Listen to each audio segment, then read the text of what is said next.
वाली किरणें लेंस से अपवर्तन के पश्चात जिस बिंदु से आती हुई प्रतीत होती हैं, अवतल लेंस का द्वितीय फोकस कहलाता है।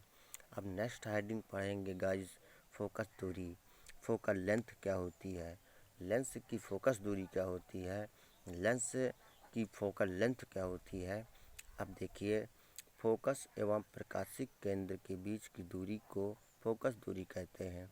फोकस एवं प्रकाशिक केंद्र के बीच की दूरी को ही हम फोकस दूरी कहते हैं।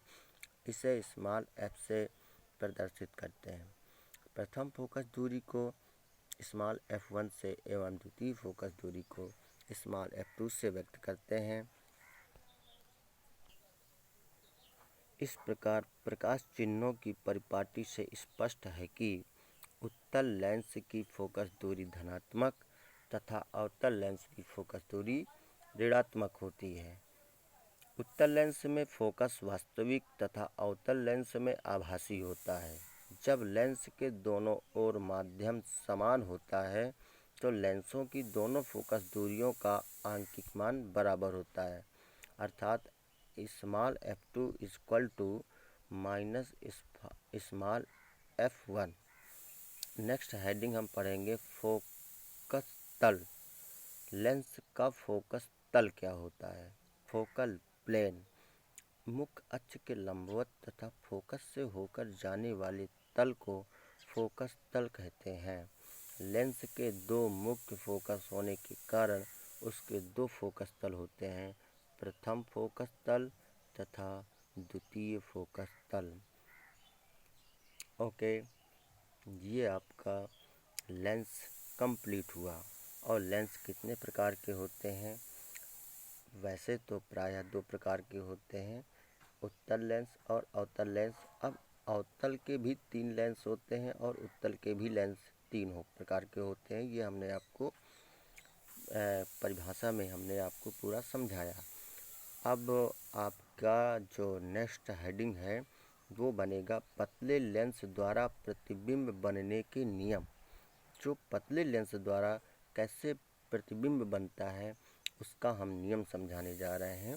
पतले लेंस द्वारा प्रतिबिंब बनने के नियम। ओके गाइज, तो लेंस द्वारा प्रतिबिंब अपवर्तन के नियमानुसार ही बनता है। प्रतिबिंब की स्थिति, आकार एवं प्रकृति किरण रे डायग्राम खींचकर ज्ञात किया जा सकता है।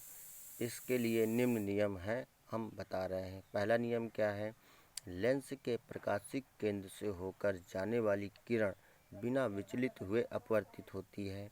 नंबर सेकेंड, लेंस की मुख्य अक्ष के समांतर आने वाली किरणें द्वितीय फोकस से होकर जाती हैं या द्वितीय फोकस से आती हुई प्रतीत होती है।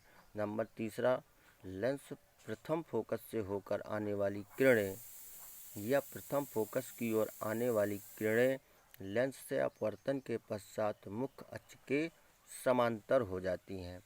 लेंस द्वारा किसी वस्तु का प्रतिबिंब बनाने के लिए उपरोक्त 3 नियमों में से किन्हीं 2 की सहायता ली जाती है। यदि अपवर्तन के पश्चात किरणें वास्तव में किसी बिंदु पर मिलती हैं तो प्रतिबिंब वास्तविक होता है।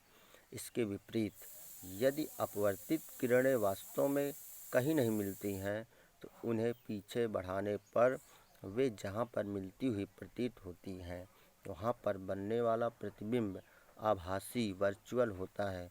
वास्तविक प्रतिबिंब पर्दे पर प्राप्त किया जा सकता है और यह सदैव उल्टा होता है, जबकि आभासी प्रतिबिंब सदैव सीधा होता है और इसे पर्दे पर प्राप्त नहीं किया जा सकता है।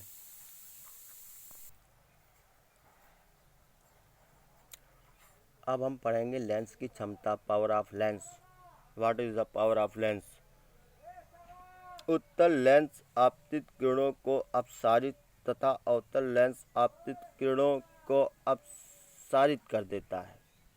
लेंस की फोकस दूरी जितनी कम होती है उतना ही वह लेंस आपतित किरणों को अधिक अभिसारित या अपसारित करता है, अर्थात कम फोकस दूरी वाले लेंस की प्रकाश किरणों को अभिसारित या अपसारित करने की क्षमता अधिक होती है। अतः लेंस की क्षमता की माप उसकी मीटर से उसकी मीटर में फोकस दूरी के व्युत्क्रम से ज्ञात की जाती है। लेंस की क्षमता डायोप्टर में इक्वल टू 1 लेंस की फोकस दूरी मीटर में। ओके, उत्तल लेंस की फोकस दूरी धनात्मक होती है, इसलिए इसकी क्षमता भी धनात्मक होती है, और अवतल लेंस की क्षमता ऋणात्मक होती है। ये हमने गाइस आपको पहले बता चुके हैं। ओके,